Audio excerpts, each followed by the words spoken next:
Welcome to the Image Home Improvement Show. We've got a lot of great information coming your way. The start of an Image Home Improvement project that it's a serious makeover you do not want to miss. I'm Steve Dubell of Image Home Improvement. And I'm Raul Gomez from Artisano Painting. And I'm Dan Hayden of DEC Building Consultants. Let's head out into the field right now for that makeover. So Scott, what did you find? Well, Steve, when I walked up, I started at the car there, I started looking at the house and noticed this termite tube right here in the corner of the little pony wall. Okay, obviously now, it's not at the house yet, but that is obviously a telltale sign of what could be around this house. There was some old residue on this foundation, which is what you can see, these staining right here. And then upon further, looking down a little deeper, I pulled a couple rocks back, and I can see right here where there's a new tube that's building. So I sat here and I monitored it just to see if I could see any activity. And actually, I've seen a couple termite heads pop their heads right out of there.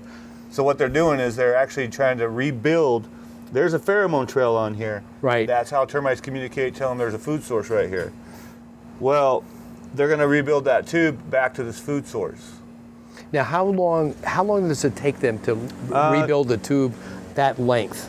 From here to here, Which is about 2 inches. they can usually build about 2.5 inches an hour. Really, A many? really aggressive termite colony can. Wow. Now, this one doesn't seem to be too aggressive. Obviously, the dirt's pretty wet right now. When it dries out, they'll probably become a little bit more active. But, you know, I want to talk to you a little bit about some of this area right here because, you know, it is conditions conducive for termites, number one. Sure. And here's a prime example. There are several conditions conducive, I mean, just within this area where the termites are at this property. I mean, I didn't find them anywhere else around the back side of the house. They seem to be isolated to this one front side, but this part of the house happens to be all 2x6 construction. Yep. Key indicator is this J-trim right here, built on the stem wall. As we walk around the house, I'll show you the difference and where it differentiates from block to frame construction. Frame and construction, yeah. Now, we talked about the termites over there. Here's some of the contributing factors, or we call them conditions conducive to allow your home to be more susceptible to termites. Number one, you can see all the bushes right here. Well, if you've been down here, Steve, and look, there are numerous roots growing along the foundation, just in this one area, with this two plants. They're actually growing along the foundation. So as you do treat for termites, if you leave this vegetation in, it's going to move the soil around and open it up for termites to get in, where the termiticide will not be effective. Right, and at the same time too, as you can see, the root system is trying to grow up and find a home between the lower sill of that's pre-treated wood and the concrete. So you literally could have roots in the wall. There's numerous problems wrong here. Number one, somebody's tarred this to keep the moisture that's been held because of the way this is constructed. That moisture just sits there. You can see that they've patched that at the bottom where it's rusted, so there's constant moisture here. Not to mention that's not good for the foundation. Yes, absolutely. You can see the rusting up into the stucco here. This is all rotted away from just plain rust and a constant source of moisture. Yeah, it's definitely a hazard to try and, you know, not just to mention all the things that you had said, but it creates havoc, especially when you try and repaint this house, because you've got all these other issues to deal with that have to be cleaned up. And even if you paint it, if they're not corrected now, they're just going to come back and haunt you later. You're right. Yeah. Yeah.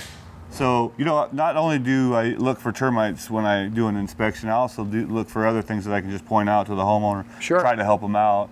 One thing I did notice is it looks like the previous owner of this house must have done their own bird work. And they had a pigeon problem at some time.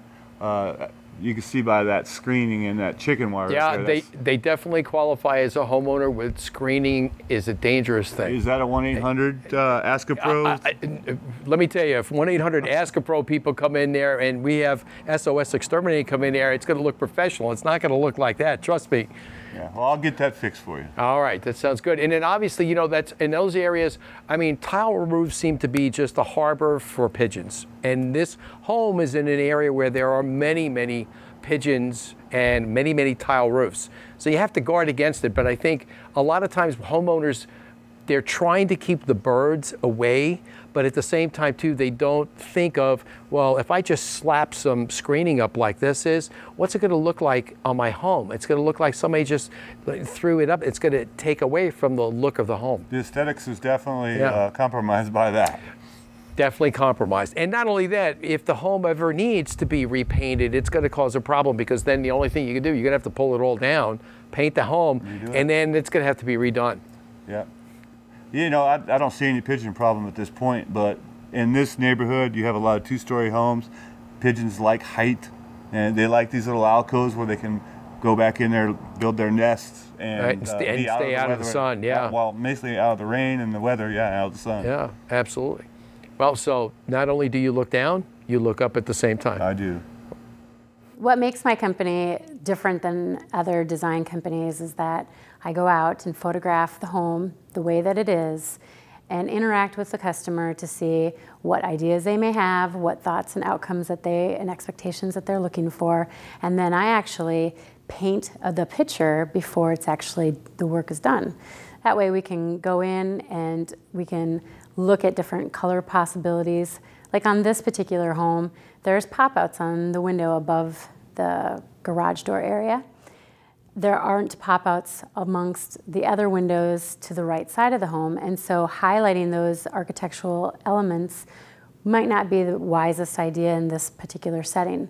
So educating the client, they see lots of different homes in their neighborhood and can see different possibilities, and they think, I'd like this. What I'm able to do is show all their wants, potential desires, and we can look at them and make an educated decision before there's any cost spent in actually performing the labor and work.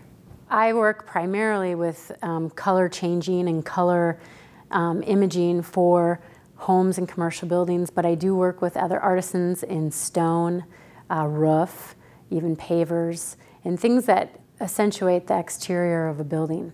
On this project, one of the artisans that I'm having the pleasure to work with is Raul from Artisano Homes. We've looked at the home together and looked at some ways that we could collaborate with some of the stone material and some of the paint colors that I'm choosing.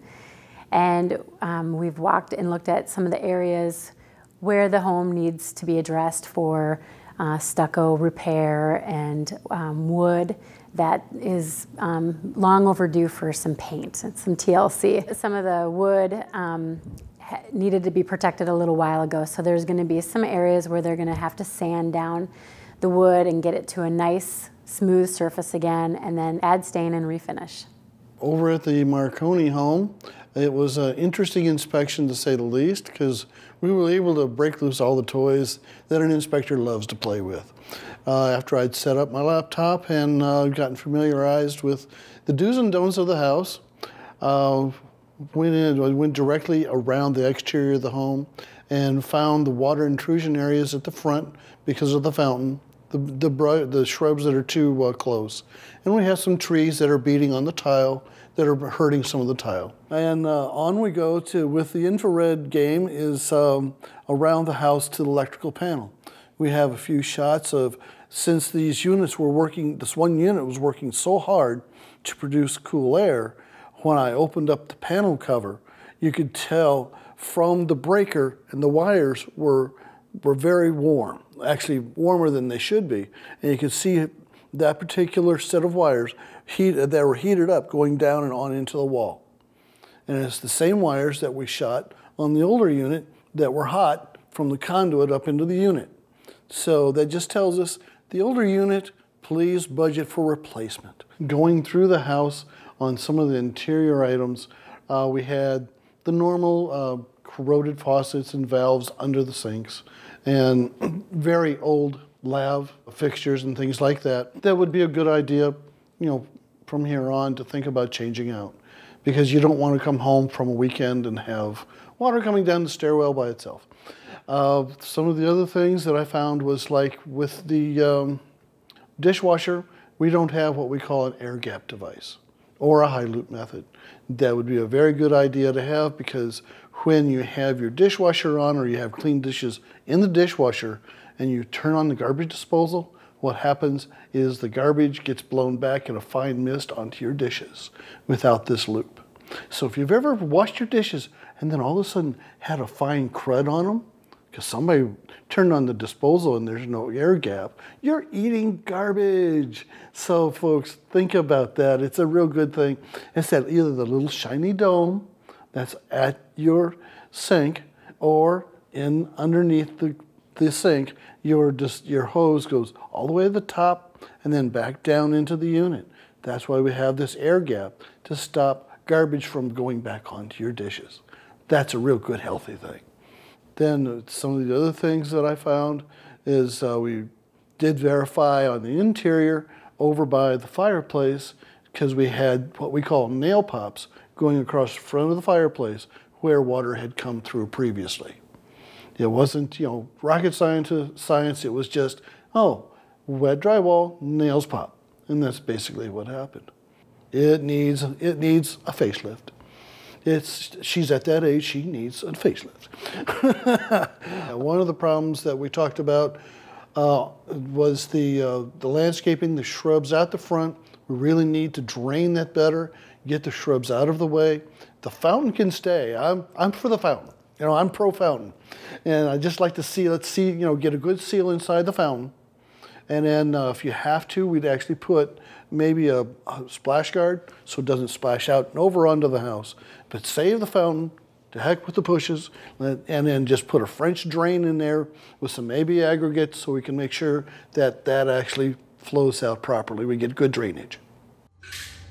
After the break, more great home improvement information. Don't go away.